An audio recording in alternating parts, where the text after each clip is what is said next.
Well, call it the kayak.com of small business lending. Bizfi is an online marketplace that provides companies easy access to non-bank lending. Now, launching this week, it aims to lend to companies that need $100,000 or less. It allows them to compare funding choices from many sources and get their money within days. Well, joining me now is StephenSheinbaum. He's the founder and merchant cash and capital founder, which owns Bizfi. Stephen, thanks for joining us. What kind of reception have you received? What sector seems to be most interested in these kind of loans?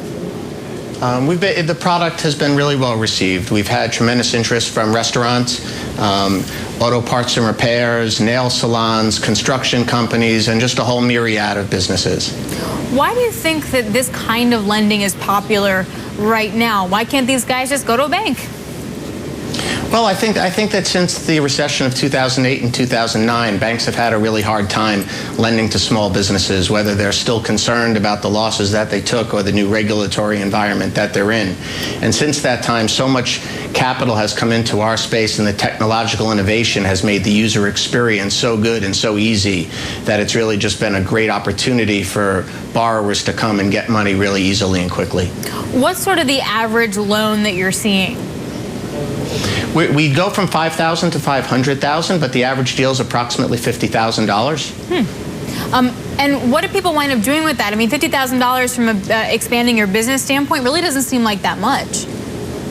No, well, the average is $50,000, but people are using it now mostly for expansion or growth purposes, whether it's to take another location, to upgrade some equipment, to put in a new line, and some business owners are just using it really to deal with seasonality or cyclicality that they face. What's the average interest rate payment on these kind of loans?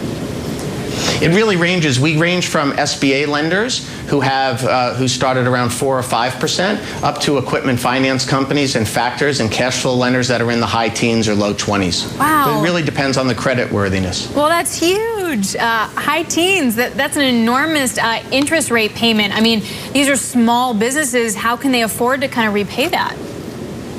Well, I'm talking about the effective yield to the borrower, and if you look at the interest rates that traditional alternative finance companies are providing, whether it's equipment finance companies or AR factors, that's been the rate for years and years. And it's really nothing new. Nothing new. All right. What's the risk to the lenders?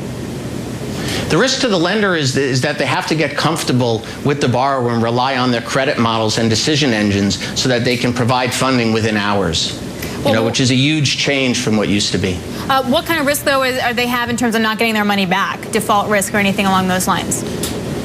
Most of the default rates have held up to their traditional levels. We collect around 93 to 94% of every dollar that's owed to us. Anything change when the Fed hikes rates in terms of what the yield might be or a coupon like this? No, I don't think there'll be any change to the borrowers. Our cost of capital will go up, and will go up slightly, but we don't plan on passing that cost on to the business owner. All right, thanks so much for joining us, sort of shedding this light on non-bank lending. StephenSheinbaum, founder of Merchant Cash and Capital Founder, which owns Bizfi.